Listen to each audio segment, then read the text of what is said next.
Episode 7 starts as usual, with David playing his music near the hills of Bethlehem. As dawn breaks, Jesse's sons prepare for the journey to answer the battle call from King Saul.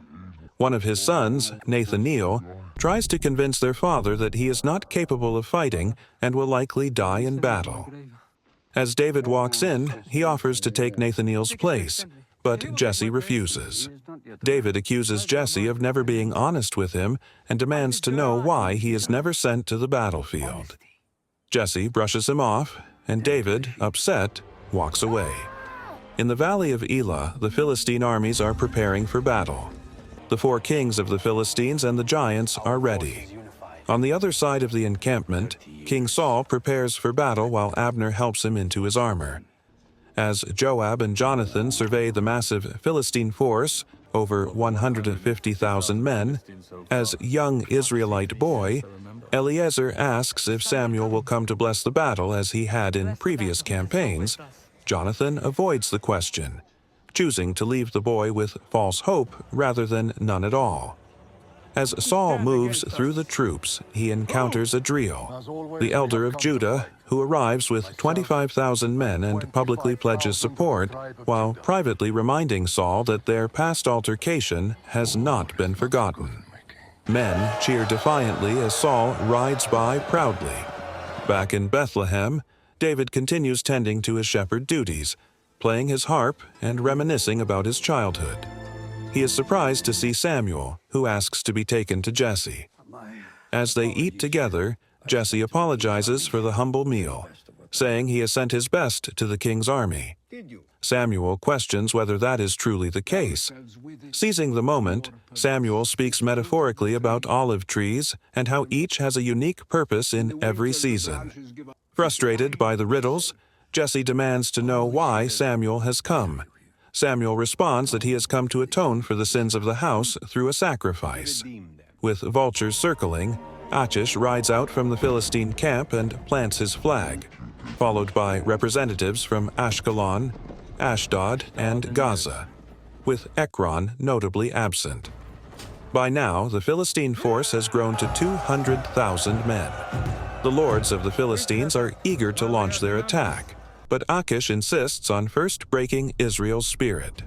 To do this, Goliath emerges from the Philistine lines, evoking shock and fear among the Israelites. Joab calls him a god of the earth. Goliath challenges Saul to call on his gods while the Philistines do the same, to see who prevails. As Saul listens, he is struck by a terrifying vision of Goliath drinking blood and holding Saul's skull. He falls from his horse, smashing the vial of Besai's potion, his last defense against madness. He flees the front lines, shouting that any man who defeats the giant will win his daughter's hand. That night, as David plays music for Samuel, David then shares his visions of a mountain garden, which Samuel identifies as the Garden of Eden, and a warrior with a drawn sword, whom Samuel reveals as the captain of the Lord's armies. Samuel explains that the walls of Jericho fell because Joshua was willing to fall down in worship before the commander, not asking, "Is God with us?" but instead, "Are we with God?" and "What would you have your servant do?" When David wonders why God is showing him visions while keeping him at home, Samuel notes that David is speaking as if today were yesterday. Echoing the words of Goliath, he reminds David that to everything there is a season and a time for every purpose. Over the next several days, Goliath continues to issue his challenge, demanding a champion from Israel to face him in single combat. When word reaches Ahinoam in Gibeah that Goliath has appeared and Saul has fallen into madness, she is overcome with despair and declares there is nothing more to be done. When Mychal suggests praying to Hashem, Ahinoam bitterly forbids her from ever speaking that name again. Refusing to give in to her mother's despair, Mychal retrieves a scroll from the scriptorium and prepares to ride out in search of her father. Mirab finds her and pleads with her to stay, but when it becomes clear Mychal will leave regardless, Mirab offers to go with her. Discouraged by Saul's absence, the tribe of Zebulun leaves the Israelite host. When Eliab calls them cowards, They retaliate by asking why he hasn't faced the giant himself. Adriel sympathizes with the Zebulunites and offers to lead the charge, criticizing Jonathan for hiding in his father's tent. Though Abner silences him, Jonathan realizes he must act. He begins to arm himself to confront Goliath, despite Abner's warning that it would be suicide.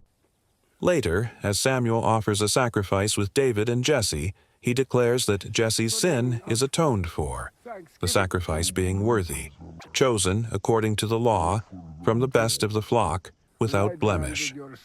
Dismissing David to the fields, Samuel senses Jesse's heart remains heavy with unspoken guilt. When Samuel confronts him about withholding David from the army, Jesse claims he is protecting David from himself.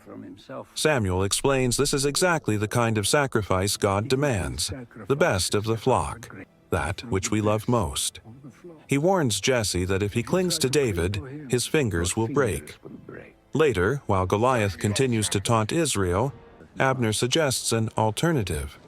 He tells Jonathan that as he once led a bold raid with his servant, he could now lead a band of Gentile mercenaries into the Philistine camp at night to kill Goliath in his sleep. As David sleeps, he has another vision of the commander standing in the stream. This time, David realizes he must remove his sandals and bow in worship. When he asks what the Lord commands, the commander points his sword into the water. David reaches down and retrieves a blood-covered pebble.